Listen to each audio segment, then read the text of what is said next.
Nah, buktinya apa? Nanti kami berharap dengan bukti yang saudara Linda itu bawa, nanti akan disandingkan dengan bukti-bukti yang kami miliki. Terkait dengan saudara Linda Susanti, saya baru mendapat informasi dari rekan-rekan media juga ya, dari media bahwa sudah ada laporan ke Dewas ya. Terkait dengan laporan tersebut, saya menyambut baik tentunya. Kenapa? Karena permasalahan saudari Linda itu adalah permasalahan hukum. Jadi kalau dilaporkan ke Dewas, ya itu sudah benar gitu salurannya di sana. Jadi sehingga ini bisa dapat diproses dan kami pun juga bisa merespon. Nanti kan tentunya dari Dewas akan memanggil kami dan memanggil juga pihak saudara Lisa untuk sama-sama membawa bukti-bukti. Dan nanti akan tentunya bukti-bukti tersebut akan disandingkan mana bukti yang valid dan benar seperti itu. Jadi bagi kami itu adalah hal yang sangat baik. Bahkan kami juga mendorong kalau memang itu ada pidananya, dipersilakan untuk melaporkan ke aparat penegak hukum lainnya seperti itu.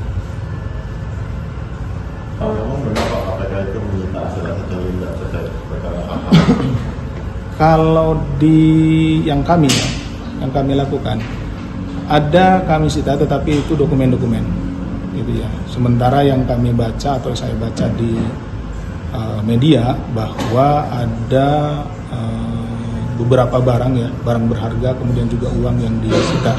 Itu dia yang kemudian menjadi polemik dan kami bersyukur pada hari kemarin itu yang bersangkutan saudara Linda dengan kuasa hukumnya itu datang ke Dewas untuk melaporkan itu. Jadi bisa langsung ditindaklanjuti. Berarti tidak menyita aset-asetnya? Kalau dari kami tidak melakukan itu. Tapi tentunya nanti kan yang bersangkutan juga pasti melapor itu punya bukti. Nah, buktinya apa?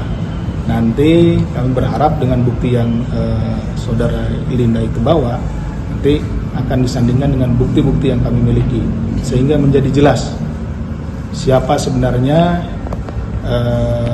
yang benar dalam hal ini.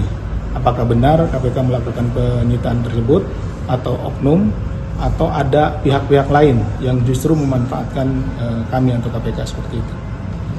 Pak, kalau misalnya di KPK juga sebenarnya udah tahu ada penipuan gitu, pemalsuan dokumen. Kenapa sih KPK nggak mau proaktif aja gitu menyampaikan melaporkan itu ke KPK lain gitu? Karena kan kalau terus gini kan juga berdampak juga ke kinerja ya. Gitu, kinerja KPK sendiri. Ya. Jadi begini, kami mendapat informasi terkait dengan adanya ya, dugaan ya. Ini menurut saudari Lisa itu melalui podcast yang bersangkutan. Gitu ya. Ada podcastnya kami juga dikirimi seperti itu. Nah, kami lalu berdiskusi dengan rekan-rekan, dengan inspektorat juga, kemudian dengan Biro Hukum, karena kami juga pada tahap awal itu diklarifikasi oleh inspektorat kebenaran terkait dengan permasalahan tersebut. Nah, kemudian setelah kami tunjukkan, dari pihak inspektorat maupun dari pihak Biro Hukum itu dalam diskusi dengan kami, salah satunya ada usulan untuk melaporkan saudari Lisa ya, melaporkan kembali balik. Tetapi kemudian kami memutuskan untuk tidak melaporkan balik. Kenapa? Karena kami membaca di media bahwa yang bersangkutan melalui kuasa hukumnya itu sudah melaporkan ke Bareskrim. Jadi sebetulnya biar tidak terjadi lapor-melapor begitu, kami tunggu laporan itu ditindaklanjuti. Kami akan membawa dokumen-dokumen yang kami miliki pada saat nanti diklarifikasi oleh pihak penyidik dari Bareskrim. Makanya semakin cepat ini ditangani, semakin bagus. Nah, kami juga sebetulnya berharap pada saat itu ada laporan ke Dewas. Dan alhamdulillah kemarin memang ada laporannya. Sehingga ini dari sisi penanganan di Dewasnya gitu ya, itu juga bisa lebih cepat. Sehingga ini bisa berjalan simultan antara laporan di Dewas kemudian juga laporan di Bareskrim. Supaya tidak terjadi lapor yang dilaporkan melaporkan seperti itu. Kami tunggu. seperti itu. Pak, kalau berita acara pemeriksaan itu biasanya lampirannya apa? Ada pas misal pas geledah, pas nyita itu ada video dari teman-teman sendiri dokumentasi Ya, ya, ya. Jadi terkait dengan proses penggeledahan dan penyitaan ya. Ini diawali dengan penggeledahan di suatu tempat atau ruangan tertutup. Ya pasti dalam ini adalah di tempatnya saudari Lisa atau di tempat lain di mana di tempatnya saudari Linda ya. Itu di tempat tersebut atau di tempat-tempat lain yang diduga ada barang-barang yang berkaitan dengan perkara yang sedang kita tangani. Itu tidak hanya sendirian. Itu satu tim. Itu satu tim, bahkan ada beberapa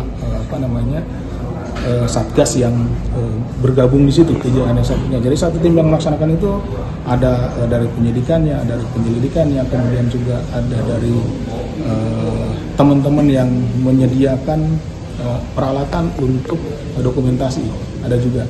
Nah, setelah ditemukan barangnya yang berhubungan, kemudian itu akan dibuatkan berita acara penyitaannya, dan kemudian nanti akan salah satunya diberikan surat tanda penerimaan barang bukti, penyitaan barang bukti. Ya. Jadi barang buktinya akan barang-barang itu yang kita sita akan dibuat tanda terimanya.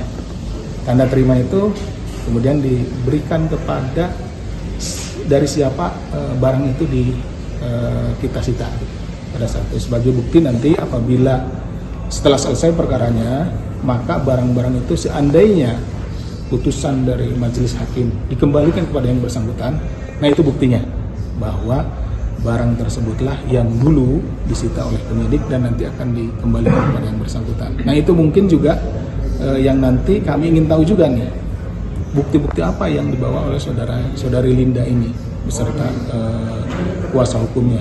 Nanti biar bisa kita sandingkan antara dokumen yang ada pada kita, pada KPK, pada penyidik, dan dokumen yang bersangkutan bawa seperti ini. Makin cepat bagi kami itu makin bagus. Kenapa? Biar ini tidak berlarut-larut. Karena terus terang seperti tadi ditanyakan, mengganggu juga gitu ya. Karena di podcastnya disebutkan lembaga KPK dan beberapa orang di dalamnya. Dan ini kan menggiring opini gitu, seperti itu. Kami ingin bahwa permasalahan ini cepat selesai, cepat ditangani gitu. Biar kita sama-sama melihat siapa sebetulnya dalam hal ini yang dokumennya benar, hasilnya seperti itu. Oh, Linda ini pernah diperiksa juga dan digeledah ya oleh KPK terkait perkara TPPU. Kalau berdasarkan metode pengawasan, apa ada aliran dana dari perkara HH kepada Linda selama ini? Download Tribun X sekarang, menghadirkan lokal menjadi Indonesia.